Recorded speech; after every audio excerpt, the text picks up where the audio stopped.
अस्सलाम वालेकुम स्टूडेंट्स। तो हम अपना पार्ट सेकंड शुरू करते हैं। चैप्टर है शो का वर्क एंड एनर्जी वाले चैप्टर का। तो पार्ट टू में क्या कहता है, इंटर कन्वर्जन ऑफ एनर्जी और पावर हमारे पास रहेगा। इंटर कन्वर्जन क्या कहता है? इंटर कन्वर्जन कहता है कि एनर्जी कैसे एक फॉर्म से दूसरी फॉर्म में कन्वर्ट होती है। हमारे बुक में जो इसमें है वो पोटेंशियल एनर्जी को काइनेटिक एनर्जी में कन्वर्ट किया गया। तो पोटेंशियल एनर्जी को काइनेटिक एनर्जी में कन्वर्ट कैसे करते हैं? जब जब जैसे हम किसी ऑब्जेक्ट को किसी हाइट से ड्रॉप करते हैं तो उसकी उसमें पोटेंशियल एनर्जी होती है। जैसे उसे छोड़ते हैं तो आहिस्ता आहिस्ता वेलोसिटी बढ़ती जाती है। क्योंकि वेलोसिटी बढ़ती है इस वजह से काइनेटिक एनर्जी बढ़ती है। तो loss in potential energy is equal to gain kinetic energy but if friction is ignored. तो पहला फार्मूला लिखा था M G into H one minus H two. ये हाइट का फर्क है कि एच वन जो हाइट ऊपर है, जो एच टू जिसके ऊपर वो मौजूद है, तो उसमें जो फर्क है वो हमारे पास आ जाता है हाफ एम बी एफ का स्क्वायर माइनस वी आई का स्क्वायर। एम से कैंसिल हो गया, जी को जी इसी फार्मूले से जी से हम निकालेंगे हम वेलोसिटी, फाइनल वेलोसिटी के बॉडी गिर रहा था तो कितनी हाइट पर क्या वेलोसिटी होगी। तो ये इस फार्मूले से निकलेगी कि एच वन को एच टू से माइनस कर दो, टू जी का अंडर रूट लेके फाइनल वेलोसिटी निकाल दो। हाँ, अगर आपको वो डिस्टेंस, वो कहता है कि उसने इतना डिस्टेंस कवर किया, ये भी अक्सर आ जाता है एमसीक्यू। तो फिर आपको distance covered in the form of x मैंने फार्मूला दिया वेलोसिटी का। काइनेटिक एनर्जी का बिल्कुल इसी तरह एम जी एक्स हो जाएगा, जबकि potential energy m g h minus x, लेकिन total energy m g h ही रहेगी। Total energy m g h क्यों है? क्योंकि शुरू में उसके पास सिर्फ पोटेंशियल एनर्जी थी जो कि एम जी एच थी, बाद में पोटेंशियल एनर्जी काइनेटिक एनर्जी में चेंज हो गई, तो इसलिए total energy m g h होगी। Loss in potential energy is equal to gain in kinetic energy. ये हमारा बेसिक प्रिंसिपल है इंटर कन्वर्जन ऑफ एनर्जी का। लेकिन अगर फ्रिक्शन आ जाएगी तो फ्रिक्शन के खिलाफ भी वर्क करना पड़ेगा, और उसमें जो एनर्जी वेस्ट होगी उसको हम खाते में डालेंगे गेन काइनेटिक एनर्जी के, क्योंकि पोटेंशियल एनर्जी कन्वर्ट होनी है। पोटेंशियल एनर्जी कन्वर्ट होगी gain in kinetic energy plus F H work done against friction. उसके बाद आ जाए काइनेटिक एनर्जी और मोमेंटम का रिलेशन, ये थोड़ा सा डिस्कस किया हुआ है। तो kinetic energy P average dot velocity के इक्वल होती है P square over two M, और उसका बेसिक फार्मूला तो आप सब जानते हैं, हाफ एम वी स्क्वायर। उसके बाद आ जाता है if momentum change bye n%, अगर मोमेंटम चेंज हो रहा है 20%, लेट्स सपोज किया, तो काइनेटिक एनर्जी कितने परसेंट चेंज होगी? अगर मोमेंटम चेंज हो रहा है इतने परसेंट तो काइनेटिक एनर्जी कितने परसेंट चेंज होगी? ये फार्मूला है 2n plus minus M square over 100। पर अगर मोमेंटम स्मॉल अमाउंट में चेंज हो तो आप उसको सिंपली 2n भी कह सकते हैं। जरूरी नहीं अगर स्मॉल वैल्यू में आ जाए तो एन स्क्वायर ओवर 100 लगाने की जरूरत नहीं है, लेकिन अगर लार्ज वैल्यू जैसे कि मैंने 20% का है तो उसमें आप इस तरह करेंगे। उसके बाद आ जाता है नीचे हमारे पास absolute potential energy.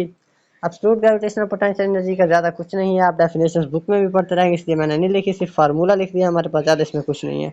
You equal to minus G M M over R is the distance from centre of earth. बाकी नेगेटिव साइन का शो करता है वो मैंने लिख दिया कि वो इस जो फोर्स है ग्रेविटेशन फोर्स उसके अट्रैक्टिव नेचर को वो कर रहा है, शो कर रहा है अट्रैक्टिव नेचर के, वो हमेशा मास को अपनी तरफ अट्रैक्ट करने की कोशिश करती है।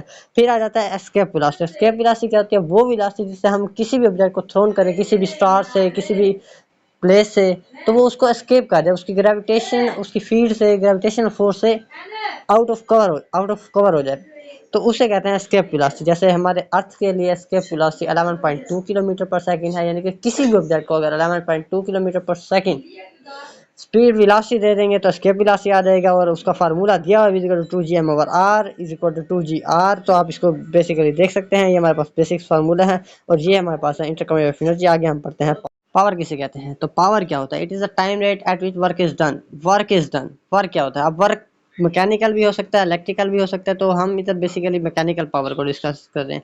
जब हम जाएंगे सेकंड ईयर में तो उसमें हम इलेक्ट्रिकल पावर को जरूर डिटेल में डिस्कस करेंगे, इसलिए अभी मैं इसको छोड़ रहा हूँ, अभी स्किप कर रहा हूँ, सिर्फ मैकेनिकल पावर को डिस्कस करेंगे। Mechanical power is equal to डब्ल्यू ओवर टी। डब्ल्यू आप पोटेंशियल एनर्जी में करेंगे तो m g h by t आ जाएगा। काइनेटिक एनर्जी में करेंगे तो वर्क की जगह हम उसका फार्मूला लिख देंगे, half M V F square minus V I square over T कर लेंगे। बाकी हमारे पास कहते हैं कि डब्ल्यू टी ग्राफ बनाए, वर्क टाइम ग्राफ आपको दे सकते हैं, वो उसमें हमारी स्लोप क्या देगी? स्लोप हमें देगी पावर देगी। स्लोप हमें क्या देगी? पावर।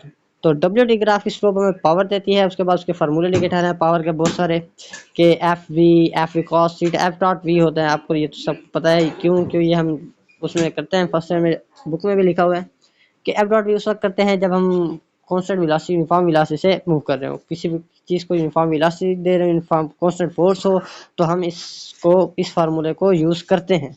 सेंटीमीटर फोर्स के लिए चूंकि वर्क जीरो होता है तो पावर भी जीरो होगी। बाकी आ जाते हैं इसके यूनिट्स, जो थोड़े याद करने वाली चीज़ें हैं। ऐसा यूनिट इसका है वाट। 1 वाट 1 जूल पर सेकंड के बराबर होता है, आपको पता है, क्योंकि पावर का यूनिट P=W/T, तो 1 वाट = 1 जूल पर सेकंड। बाकी आ गया हॉर्स पावर। हॉर्स पावर के बारे में आप जानते हैं, 9th क्लास से पढ़ते आ रहे हैं। 1 हॉर्स पावर = 746 वाट। ये याद रखने की चीज़ है। 1 हॉर्स पावर हमेशा मैक्सिमम में रहती है। वॉल्यूमेट्रिक ऑब्जेक्ट्स के लिए वर्क आप ऐसे फाइंड कर सकते हैं, अगर पावर पूछे तो टाइम से डिवाइड करके पावर भी निकाल सकते हैं। बहुत सारे और भी फार्मूले निकलते हैं, आप इसी से रिलेट कर सकते हैं कि मैथ को आप डेंसिटी क्रॉस वॉल्यूम कर सकते हैं। उसके अलावा जी को ग्रेविटेशनल एक्सेलरेशन की वैल्यू तो कांस्टेंट है, एच को चेंज कर सकते हैं, वगैरह वगैरह वगैरह। तो वर्क आप फाइंड कर सकते हैं। आपको जो भी सिचुएशन गिवन हो आप उसको अप्लाई करना सीखें, प्लीज़ प्लीज़ प्लीज़ अप्लाई करना सीखें, खुद से जवाब निकालना सीखें और बहुत ज़्यादा प्रैक्टिस कीजिए। मैं आपको सिर्फ बेस्ट नोट्स दे रहा हूँ, बाकी आप अपना काम है जो भी आपने सारा खुद ब खुद करना है। तो मैं सिर्फ आपको नोट्स दे रहा हूँ, आपने इनको याद करना है, इनसे रीड आउट करना है और प्रैक्टिस करनी है, बहुत ज़्यादा प्रैक्टिस करनी है। जो मेरे बस में होता है मैं आपको समझा देता हूँ। ठीक है स्टूडेंट्स, अल्लाह हाफिज़।